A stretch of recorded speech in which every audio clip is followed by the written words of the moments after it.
الحمدللہ وحدہ والصلاة والسلام علی من لا نبی بعدہ وعلی آلہ واصحابہ اجمعین اما بعد فاعوذ باللہ من الشیطان الرجیم بسم اللہ الرحمن الرحیم قل هذه سبیلی ادعو الی اللہ صدق اللہ العظیم ان اللہ وملائکتہ یصلون علی النبی یا ایہا الذین آمنوا صلوا علیہ وسلموا تسلیما الصلاۃ والسلام علیک یا رسول اللہ وعلی آلک واصحابک یا نبی اللہ الصلاۃ والسلام علیک یا رسول اللہ وعلی آلک واصحابک یا حبیب اللہ۔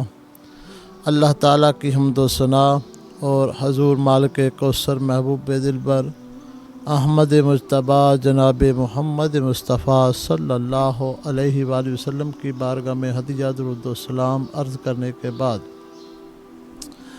آج کا یہ پروگرام جو 29 روزہ درس صراط مستقیم چل رہا ہے، اس کے پرنور ماحول کے اندر آج جو ہمارا عنوان ہے 23 رمضان المبارک کو، وہ ہے دعوت و تبلیغ کا طریقہ کار۔ اللہ تعالیٰ سے دعا ہے کہ اللہ تعالیٰ میری زبان سے کلمات الحق جاری فرمائے، سنا کے عمل کی توفیق عطا فرمائے۔ آج کا جو موضوع ہے، عنوان ہے، بڑا ہی اہم ہے کہ انسان کو اس کی بے حد ضرورت ہے۔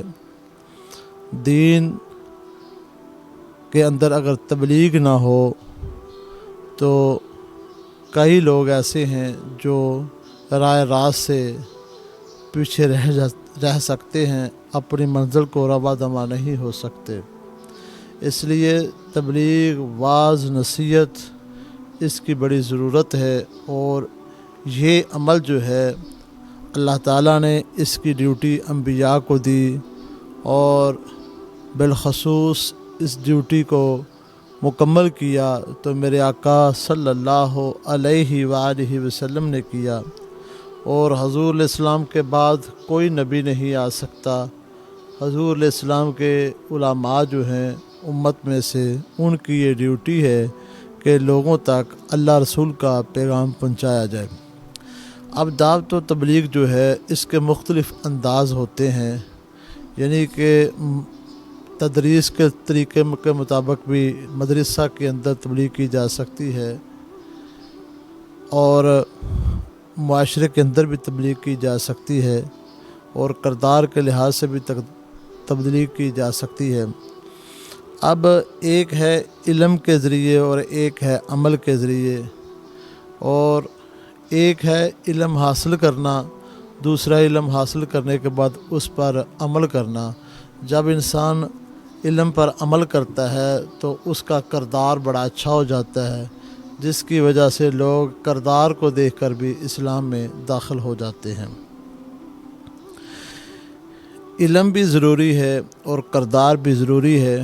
اگر کوئی بندہ سمجھتا ہے کہ میں صرف علم ہی کافی ہے تو اس کے لیے یہ بات مناسب نہیں۔ اگر کوئی سمجھتا ہے کہ کردار، تو وہ بھی گمراہی کی طرف جا سکتا ہے، کیونکہ علم کے بغیر بندہ عمل نہیں کر سکتا۔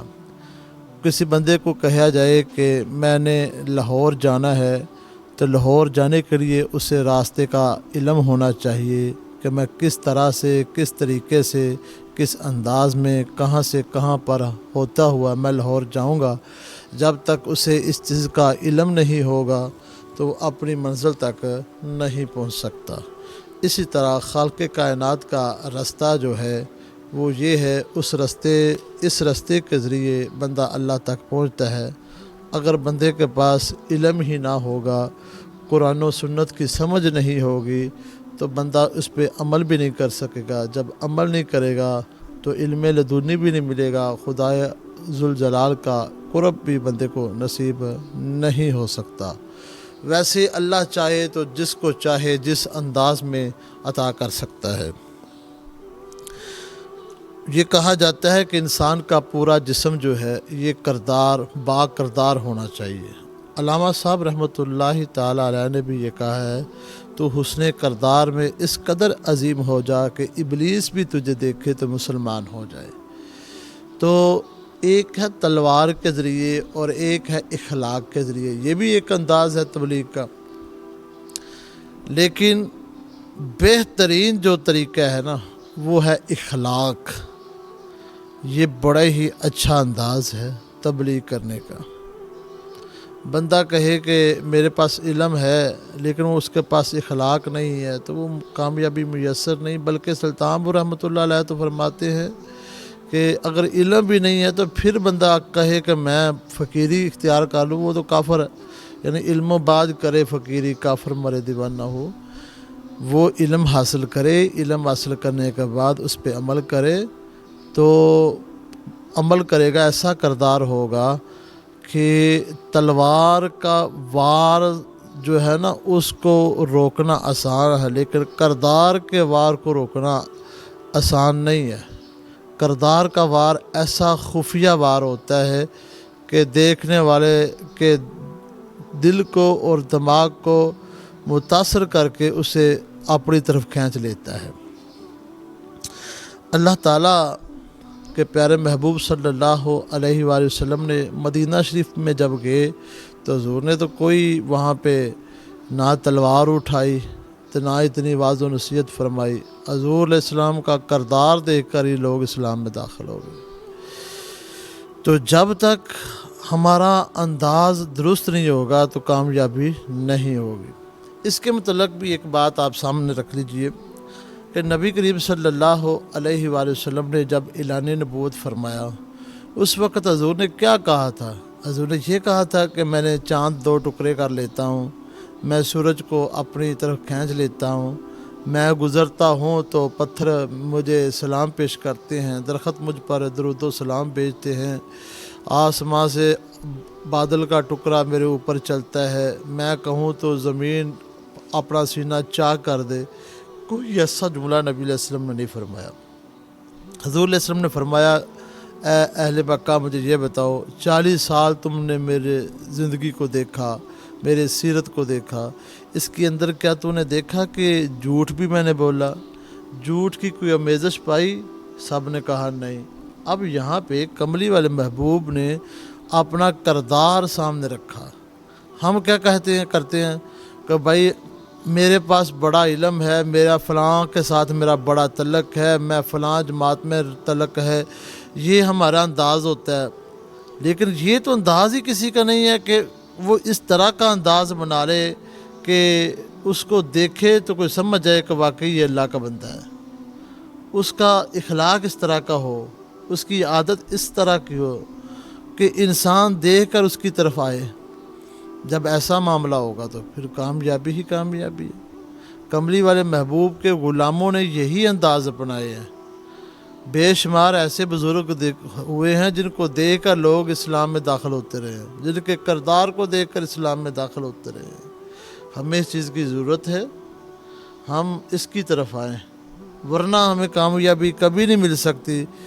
دیکھیے ہمارے بزرگ تو یہاں تک کہتے ہیں کہ اگر کوئی بندہ اذان پڑھتا ہے تو اس کے لیے لازم ہے کہ دوسروں کو اذان دے کر بلانے کی سے پہلے خود اپنی 5 وقت کی نمازیں مکمل کرے۔ جب اس کا عمل ٹھیک ہوگا تو اس کے اثرات اچھے مرتب ہوں گے۔ اسی طرح اللہ تبارک و تعالیٰ اس بندے کو بڑا ہی ناپسند کرتے ہیں جو دوسروں کو تو تبلیغ کرتا ہے، خود عمل نہیں کرتا۔ وہ قرآن کی کتنی آیات ہیں، ان میں سے ایک آیت یہ بھی ہے کہ اتامرون الناس بالبر وتنسون انفسکم وانتم تتلون الکتاب افلا تعقلون۔ یہ بھی ہے کہ انسان دوسروں کو تو کہے اور خود کرے ہی نہ۔ یہ تبلیغ نہیں ہے، تبلیغ یہ ہے کہ انسان خود کرے، اگر دوسروں کو نہ بھی کہے لیکن اس کا وجود بتائے گا کہ یہ تبلیغ کر رہا ہے، اس کا وجود تبلیغ کرے گا کہ انسان دیکھنے والے کو راہ راست پہ لے آئے گا۔ کملی والے محبوب صلی اللہ علیہ وآلہ وسلم کے تبلیغ کو چلانے کے لیے کیا انداز ہونا چاہیے؟ ایک تو علم ہو، دوسرا اس پہ عمل ہو۔ یہ دیکھیں 10ویں کلاس ہے یا کوئی بھی کلاس ہوتی ہے تو اس کے باہر لکھا ہوتا ہے یہ فلاں کلاس ہے، یہ نرسری ہے، پریپ ہے، پلے ہے، یا 5 ہے، یا یہ 10 ہے، 10ویں کلاس ہے۔ تو باہر تو لکھا ہے یہ 10ویں کلاس ہے، اگر کلاس کے اندر جائے گا تو وہاں پہ دیکھے گا ٹیبل پڑے ہوئے ہیں اور وہاں پہ اسٹوڈنٹوں کے بیگ پڑے ہوئے ہیں، وہ بلیک بورڈ بھی لگا ہوا ہے۔ پوچھا جائے گا یہ کس لیے، وہ کہا ہے یہاں پہ باہر تو لکھا ہے کلاس، لیکن اس کلاس کا جو مضمون ہے وہ اندر پڑھایا جاتا ہے۔ یہ بکیں ہیں، بکوں سے وہ لیکچر ملتا ہے، سامنے بلیک بورڈ ہے، تو بورڈ پر اس کو مزید سمجھایا جاتا ہے تحریری صورت میں، اور یہ بکیں پڑھ کے پھر وہ پیپر دیتا ہے، پھر جا کے وہ 9th پاس کرتا ہے۔ پتہ چلتا ہے کہ یہ کمرے میں رہ کر اس نے یہ عمل کیا، پھر جا کر اسے 9th کی ڈگری ملے گی، اب 10 کی ڈگری ملے گی یا 9th کی ڈگری ملے گی۔ اسی طرح جب بندہ کہتا ہے کہ اپنا ظاہر اور اپنا باطن نبی کریم صلی اللہ علیہ وسلم کی سنت کے مطابق بناؤ، ان کے مطابق حضور کی سنت سے مزین کرو، حضور کے طریقے پر ڈالو، تو اس کا مطلب یہ ہے کہ سامنے تو ہم حضور کی سنت کی بات کر رہے ہیں، حضور کا باطن بھی جس طرح کا تھا اس طرح بنانے کی کوشش کریں، اپنا باطن جس طرح حضور کا ظاہر تھا اس طرح بنانے کی کریں ظاہر۔ وہ آپ صلی اللہ علیہ وسلم نے ابو جہل کو کتنی دفعہ تبلیغ دعوت دی دین کی۔ علامہ شبلی رحمۃ اللہ تعالیٰ علیہ کے قول کے مطابق کہا جاتا ہے کہ نبی علیہ السلام نے ابو جہل کو اسپیشل کھڑا کر کے گھر جا کر بھی 3000 دفعہ دعوت دی ہے، 3000 دفعہ۔ اللہ اکبر، اللہ اکبر۔ یہ ضروری ہے جا کے دعوت بھی دی جائے اور اپنا کردار بھی سامنے رکھا جائے۔ حضور علیہ السلام کے کچھ صحابہ تھے، وہ انڈونیشیا میں آئے اور آ کے انہوں نے تبلیغ کا سلسلہ شروع نہیں کیا، وہاں پہ آ کے انہوں نے کاروبار شروع کیا۔ اب وہ کاروبار اس انداز سے کرتے تھے کہ حضور کے طریقے کے مطابق کرتے تھے، یعنی کہ یہ نہیں کہ ایک چیز کا ریٹ ہے 50 روپے تو 60 روپے لگا لیا، یہ نہیں ہے کہ سامنے جو فروٹ ہے یا کوئی سبزی وغیرہ ہے، کوئی چیز ہے وہ اچھی لگا لی، پیچھے وہ ہلکی لگا لی، یہ نہیں کیا۔ حضور کے طریقے کے مطابق انہوں نے کیا، اچھوں کی لسٹ علیحدہ بنا لی اور اس سے کم درجے والے کی لسٹ علیحدہ بنا لی، اس سے کم درجے والے کی لسٹ علیحدہ بنا لی، یعنی ہر ایک کوالٹی کے علیحدہ علیحدہ رکھ لیے۔ جب علیحدہ علیحدہ کیے کرتے رہے تو چیزوں کو فروخت اس طریقے سے کرتے تھے، اور کسی کے ساتھ دھوکہ نہیں کرتے، ناپ تول میں کمی نہیں کرتے، کسی کو ہلکی چیز نہیں دیتے، سب کو معیاری چیز دیتے ہیں، وعدہ خلافی نہیں کرتے، اور اپنے نماز کا وقت ہوتا ہے نماز پڑھنے بھی چلے جاتے ہیں۔ وہ گاہک جو آتے تھے، کسٹمر جو آتے تھے، وہ کئی دفعہ انہوں نے دیکھا کہ دکان کا دروازہ بند ہے، پوچھتے کہاں گئے ہیں، وہ کہتے وہ اپنے رب کی بات کرنے کے لیے گئے۔ وہ کھڑے رہتے، انتظار کرتے رہتے تھے، کیونکہ وہ سچا سودا بیچتے تھے۔ جب وہ نماز سے فارغ ہو کے آتے، دروازہ کھولنے لگتے، تب لوگ پوچھتے کہ آپ کہاں گئے تھے، وہ کہتے کہ بھائی ہم تو اپنے رب کی عبادت کے لیے گئے۔ بھائی رب کی بات تجھے کیسے پتہ چلا رب؟ تو وہ کہتے کہ انہوں نے اپنے محبوب حضرت محمد صلی اللہ علیہ وآلہ وسلم بھیجے ہیں۔ انہوں نے کیا سکھایا؟ تو وہ کہتے ہیں ہمیں انہوں نے یہ سکھایا کہ کسی کے ساتھ دھوکہ نہیں کرنا، کسی کے ساتھ زیادتی نہیں کرنی، سب کی خیر خواہی کرنی ہے، سودا بیچنا ہے تو سچا بیچنا ہے۔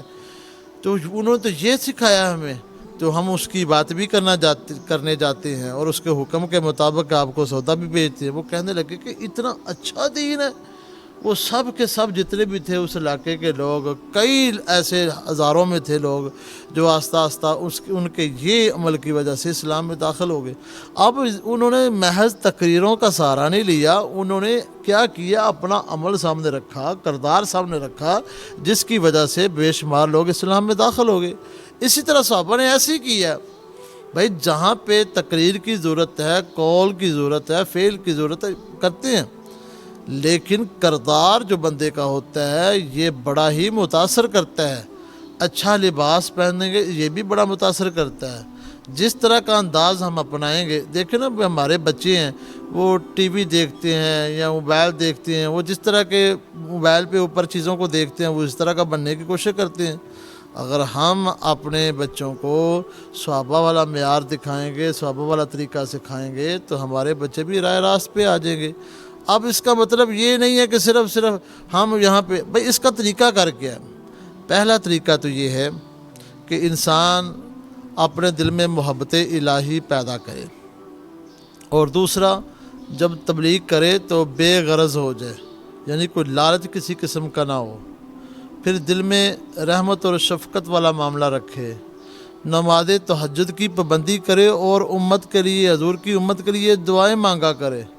جب حضور کی امت کے لیے دعائیں مانگا کریں گے تو امت راہ راست پہ آئے گی، اللہ تعالیٰ خوش بھی ہوں گے۔ اور بات یہ ہے کہ نبی علیہ السلام بھی تہجد کے وقت اپنے صحابہ کے لیے دعائیں مانگتے تھے۔ 3 عبداللہ تھے حضور کے دور میں کے اندر، جو حضور کے بڑے قریب تھے، حضور ان کے لیے دعائیں مانگتے تھے۔ حضرت عبداللہ بن عباس، حضرت عبداللہ بن عمر، حضرت عبداللہ بن مسعود، ان کے لیے دعائیں مانگتے، اللہ تعالیٰ نے ان کو بڑا درجہ عطا فرمایا۔ اور ذکر الہی کرتے رہنا چاہیے، دل کا سوز سے بھر جانا چاہیے، اور دل میں اخلاص ہونا چاہیے، ناپسند حالات میں بھی برداشت کرنا چاہیے۔ جب انسان تبلیغ کا معاملہ شروع کرتا ہے نا، دین کا، اور عمل کا معاملہ ہو یا قول کا معاملہ ہو، قول و فعل دونوں ہو، بندے کو بڑی سی مشکلیں آتی ہیں، اس وقت ان ساری چیزوں کو برداشت کرنا ہی پڑتا ہے۔ اور جب دعوت دو تو اس وقت اللہ کا شکریہ بھی ادا کرنا چاہیے کہ اللہ تبارک و تعالیٰ نے ہمیں دعوت کے لیے چنا ہوا ہے۔ اب یہ صرف محض یہ نہیں ہے کہ صرف مسجد کے اندر ہی یہ سارے معاملات چلتے ہیں، بھائی نہیں، بے شمار لوگوں کو اس بات کی غلطی لگ گئی ہے کہ بعض بندے سمجھتے ہیں کہ مولویوں کو ہی بس عمل کی ضرورت ہے اور تبلیغ کی ضرورت ہے۔ اگر کچہری میں جائیں تو کچہری میں بھی یہ اسلام ہے، وہاں پہ بھی تبلیغ ہو سکتی ہے۔ اگر تھانے میں ہے تو تھانے میں بھی تبلیغ ہو سکتی ہے، تھانے دار خود بھی تبلیغ کر سکتا ہے، جج بھی تبلیغ کر سکتا ہے، وقت کا بادشاہ بھی کر سکتا ہے، صدر بھی کر سکتا ہے، یہ جتنے بھی وزیر ہیں یہ سب تبلیغ کر سکتے ہیں۔ کس طرح؟ اپنے کردار اچھے کر لیں تو ان کے کردار ہی تبلیغ ہے۔ اللہ اکبر، اللہ اکبر۔ ہم اسلامی جمہوریہ پاکستان کے اندر ہیں، اور اسلامی جمہوریہ پاکستان جو ہے اس کے اندر یہ اسلام والا طریقہ ہونا چاہیے۔ ہم صرف یہ کر دیں کہ دیکھو جی مولوی اس طرح کر رہے ہیں، وہ دیکھو فلاں پیر اس طرح کر رہا ہے، فلاں فقیر اس طرح کر رہا ہے، فلاں درگاہ پہ جا کے دیکھو گدی نشین یہ کر رہا ہے، بس ہمیں تو یہی آتا ہے۔ بس اس کے لیے علاوہ ہم اپنی طرف تو دیکھتے ہی نہیں ہیں۔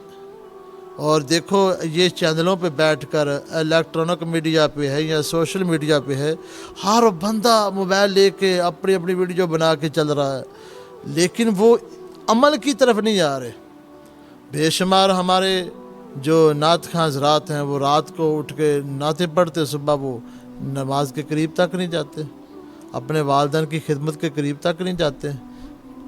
اس طرح کا معاملہ ہے کہ کسی کے ساتھ شفقت کرنی پڑ جائے یا کوئی بھیک مانگنے والا ہے اسے جھڑک دیتے ہیں۔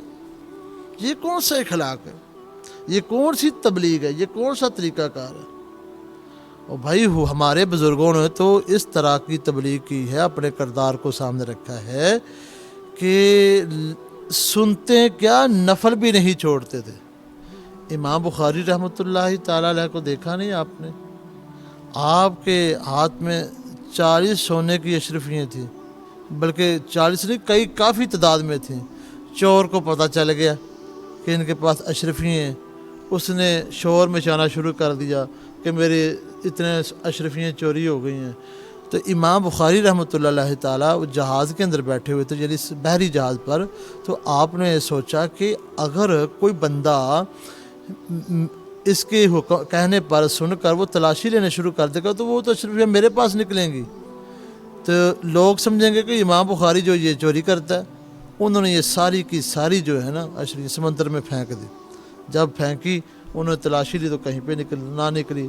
وہ چور آ گئے، وہ آ کے قدمی گر گیا، وہ کہنے لگا مجھے پتا تھا یہ تو آپ کا ہی معاملہ تھا، آپ کا ہی سب کچھ تھا، لیکن میں نے اس لیے کیا کہ لوگ آپ کی تلاشی لیں گی، آپ کی انسلٹ بھی ہوگی اور یہ مجھے مل جائیں گی۔ آپ نے فرمایا بھائی بات یہ ہے کہ میں علم حدیث کو اکٹھا کر رہا ہوں، تو اگر یہ میرے پاس نکل آتی ہیں بظاہر میں ٹھیک تھا، میری سب کچھ تھی، لیکن لوگوں نے سمجھا تھا یہ اس طرح کا بندہ ہے، تو اس کی جو حدیثیں لکھی گئی ہیں کہ حضور کی حدیثوں کو اکٹھا کیا ہے، اس کو بھی لوگوں نے مشکوک اور معیوب کی نگاہ سے دیکھنا تھا۔ یعنی اتنی باریکی سے وہ عمل کرتے تھے۔ یہ دیکھیے ڈیروں پہ جاتے ہیں، یہ اڈوں پہ جاتے ہیں، کسی کارخانے پہ جاتے ہیں، فیکٹریوں پہ جاتے ہیں، بینک میں جاتے ہیں۔ یار یہ دین صرف مسجد تک ہے؟ نہیں یار، یہ دین ہر جگہ، پاکستان کیا پوری دنیا میں ہے۔ یہ ہم نے پاکستان کے اوپر جو لیبل لگایا نا، اسلامی جمہوریہ پاکستان، اس کا مطلب تو یہ ہے کہ اس کے اندر بالخصوص شریعت کا نظام ہوگا، شریعت کا نفاذ ہوگا، یہ مصطفیٰ جن رحمت کے طریقے کے مطابق ہوں گے، یہ تو بالخصوص ہے۔ ورنہ شریعت جو ہے، یہ دین کا معاملہ جو ہے پوری دنیا میں چلنا چاہیے، اور یہ قول سے بھی چلنا چاہیے اور فعل سے بھی چلنا چاہیے۔ جب یہ معاملہ ہوگا تو اللہ تبارک و تعالیٰ کے دین کو بڑا فائدہ ہوگا، حضور علیہ السلام راضی ہوں گے، اللہ کی ذات راضی ہوگی۔ ایک بات میں آخری کر دیتا ہوں، ہم اپنے رشتہ دار یا اپنے گھر بار کو دیکھیں، کیا باپ اپنے بیٹے کو اس طرح کی تبلیغ کر رہا ہے؟ ماں اپنی بیٹی کو تبلیغ کر رہی ہے؟ اپنی مرضی سے ماں نے بیٹی کا کہیں پہ رشتہ کرنا ہو نا، تو وہ کہتی ہے کہ بیٹی اگر تم میری بات نہ مانی تو میں اپنے ساتھ یہ عمل کروں گی، یعنی اسے دھمکی دیتی ہے خودکشی کی یا کوئی اور کسی وجہ سے، زاویے سے۔ تو بیٹی کیا کہتی ہے کہ میری ماں رو بھی رہی ہے۔ اب ماں کے آنسو میں بڑی پاور ہوتی ہے، تو وہ ماں یہ عمل کر کے اپنی بیٹی کو اپنی مرضی سے بیاہ لیتی ہے، لیکن کبھی ماں نے اتنی جد و جہد کر کے حضور علیہ السلام کی طرف بھی لے کے آئی ہے، اللہ کے دین کی طرف بھی لے کے آئی ہے؟ کبھی باپ اپنے بیٹے کو لے کے آئے اللہ کے رسول کی طرف؟ کبھی ہم نے حاضری لگائی ہے؟ اور بھائی سب سے پہلے اپنے گھر سے تبلیغ کرنی شروع کرو، اپنا بھی درست کرو، پھر اپنے گھر والوں کا بھی کرو، پھر محلے کی طرف آؤ، دوست احباب کی طرف آؤ، رشتہ داروں کی طرف آؤ، پھر دیکھنا رنگ کیسا نکلتا ہے۔ یہ کوئی کیسا بے اثر چیزیں ہیں یہ کہ انسان کا اپنا کردار نہ ہو۔ وہ کہتے ہیں جب انسان کا اپنا اچھا کردار ہوتا ہے تو پھر اس کا اثرات ہی کچھ اور ہوتے ہیں۔ کہتے ہیں نا، دل سے جو بات نکلتی ہے اثر رکھتی ہے، نہیں رکھتی طاقت مگر پرواز رکھتی ہے۔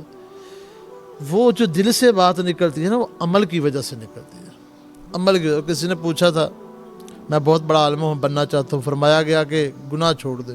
جب انسان گناہ چھوڑتا ہے علم آ جاتا ہے، سینہ روشن ہو جاتا ہے۔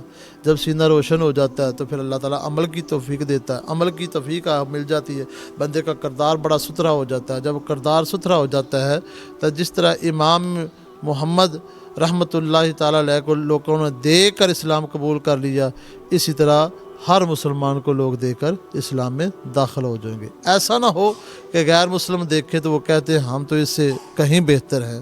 اللہ اکبر، اللہ اکبر۔ بس میرے دوستو، اپنا کردار ہمیں اب درست کرنا چاہیے۔